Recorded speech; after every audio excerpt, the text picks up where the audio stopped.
Из Enterprise, я еще раз хочу продолжить тему мотивации изучения хакасского языка и углубить некоторое понимание, некоторое направление или, скажем так, а, узкопрофильное восприятие событий, когда мы изучаем языки. Предположим, вы думаете, зачем изучать хакасский язык, когда можно и нужно познавать английский, китайский и другие мировые языки, которые известны, где уже все наработано. На самом деле методология наработана, методика наработана и все прочее. На самом деле, какая разница между тем, что человек изучает английский язык и хакасский язык? На мой взгляд, разница фундаментальная.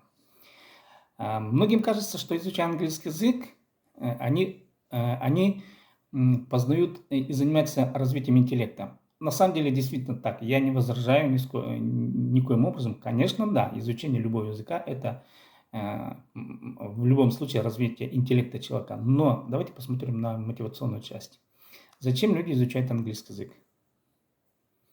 На самом деле глубина мотивации изучения английского языка – это биологическая мотивация, по большому счету. Почему? Люди хотят найти работу. Это биологическая мотивация. Почему? Потому что мы должны покушать, поесть. Изучение английского языка дает возможность расширения ареала распространения своих собственных услуг и возможностей. То есть это дополнительный рынок. А что такое рынок, бизнес? И если мы хотим зарабатывать деньги, допустим, выйти на международный рынок, мы решаем биологическую мотивацию. На самом деле мы думаем, как бы нам покушать, и чтобы нашему телу было удовлетворительнее или лучше, или комфортнее, в этой среде. Плюс к русскому языку, русский язык мировой язык. И когда мы изучаем русский язык, мотивация та же самая, биологическая, на самом деле. Глубинная мотивация биологическая. Почему хакассы решали решение вопросов изучения языка в пользу русского языка? Потому что нужно найти работу.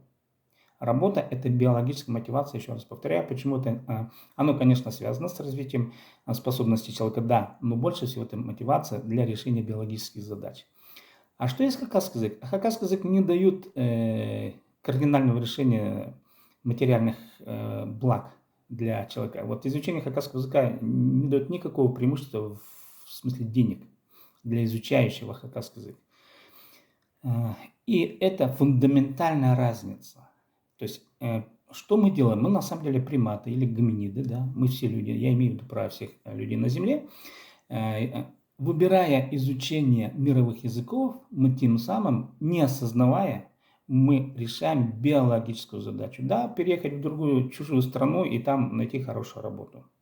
Любую хорошую работу. С хакасским языком это не получается. Но что есть в хакасском языке? В хакасском языке есть решение другое. Если человек решает начать изучать хакасский язык, он думает следующим образом. Он не думает найти работу. На самом деле этой мотивации вообще нету. Есть другая мотивация – сохранить культуру родного народа, или того народа, с кем он рядом живет. Это более высокая мотивация на самом деле и более интеллектуальная мотивация. И эта мотивация, она не у всех и не у многих.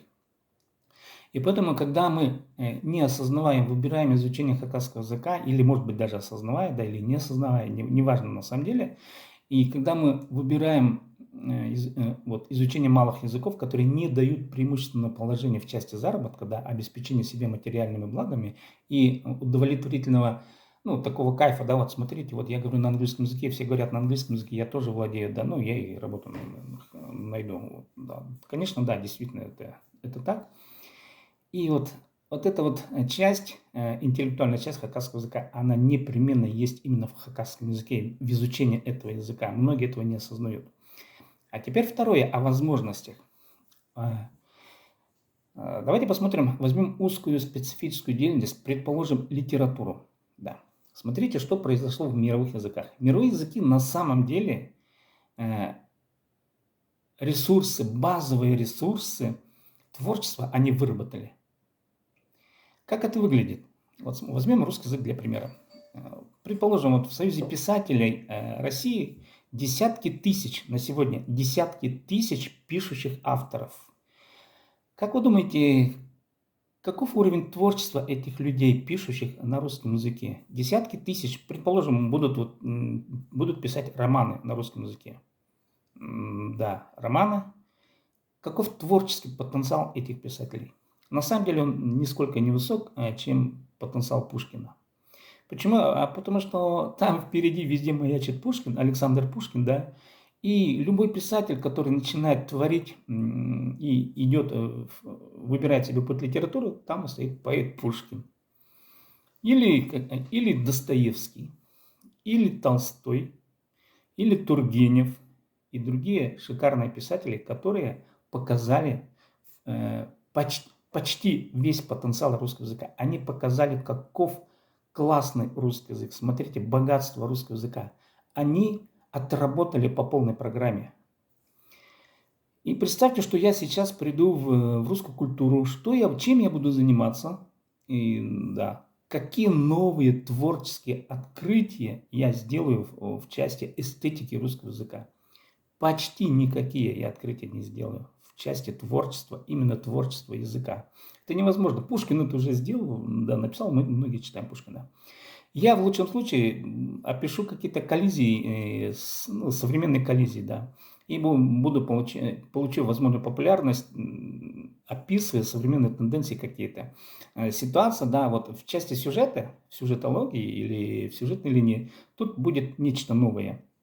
Но это сюжет, это всего лишь сюжет. Сюжет можно и в кино привнести и вот в динамические искусства, в театр можно принести в сюжет. Сюжет это не база, это не фундаментальная база, это не эстетика. Это не фундамент эстетики литературы, не сюжет. Дело не в сюжете. Сейчас можно только удивлять сюжетом, а языком удивить очень сложно. Почти вы не удивите в русском языке. А что в хакасском языке? Да почти ничего нету. И с точки зрения творчества, именно творчества, я пока ни о чем не говорю, хакасский язык представляет огромнейшие возможности, а потому что ничего еще не сделано. Еще нет, ничего нету. Хотя есть роман в стихах на хакасском языке, есть творческие работы, там рассказы есть, ну вот базовая, фундаментальная база жанров, она разработана, но тем не менее хакасской литературе всего каких-то 70 лет, я имею в виду хорошая разработанная литература, 70, где-то 50 лет, возьмем после военный период, чуть-чуть, немного предвоенный период, и все. И в этом смысле, с точки зрения творчества, у хакасского языка намного интереснее возможности, чем у русского. Почему в русском языке десятки тысяч писателей, они выработали ресурсы русского языка с точки зрения эстетики русского языка.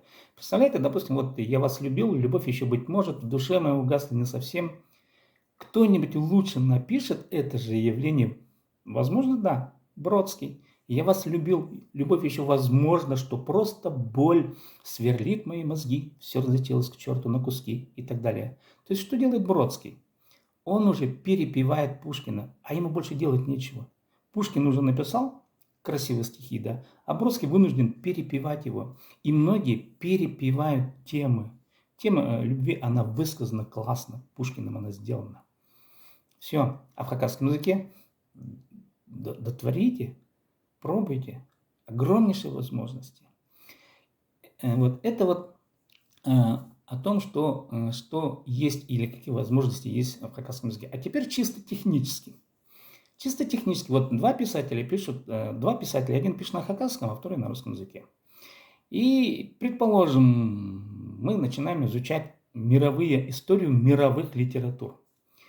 И изучаем историю русского языка. И мы говорим, давайте возьмем самых лучших писателей в русской культуре.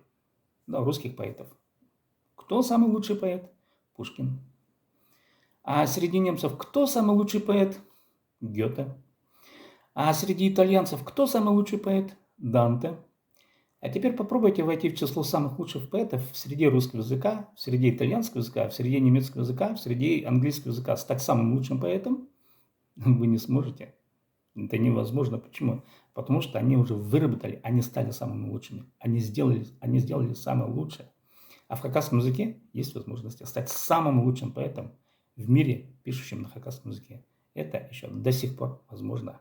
И это возможно на других так называемых малых языках. Это возможно. Почему? А напишите роман в стихах на малом языке. И вы сразу фундаментально с точки зрения возможностей отработки эстетики языка вы ставите вровень с этими же авторами, с Пушкиным, писавшим на русском языке, с Гёте, писавшим на немецком языке, он Фауста написал, да, с Данте, писавшим на итальянском языке. А вы назовите современного итальянского поэта, равного Данте. Вы его не назовете. Почему? А потому что Данте там уже есть все. А назовите какого-нибудь латинянина, пишущего на латинском языке. Да, вы не найдете там Лукреции, там Вергилий, да. Китайского поэта назовите самого лучшего в современности. А вы либо не переплюнете, либо там стоит. Это 7 век. Ну и вот да. Поэтому хакасский язык имеет колоссальные возможности с точки зрения развития творчества, по-настоящему творчества, не бизнеса. Современные писатели, они занимаются бизнесом, то есть они продают сюжеты, ну, у кого-то сюжеты разлетаются миллионными тиражами, но это бизнес, это не творчество в чистом виде, как у Пушкина. У Пушкина это было чистое творчество, чистейшее творчество. Там бизнеса у него не было, он не мог... Конечно, там были гонорары, Пушкин получал гонорары, да, но у него не было задачи вот, продать миллионными тиражами. Этих возможностей не было, во-первых, да. Это явление только бизнеса. Вот про эту мотивацию я хотел бы сказать, про то, что возможности у хакасского языка мощнейшие, они просто великолепные. С вами был Сигней Том.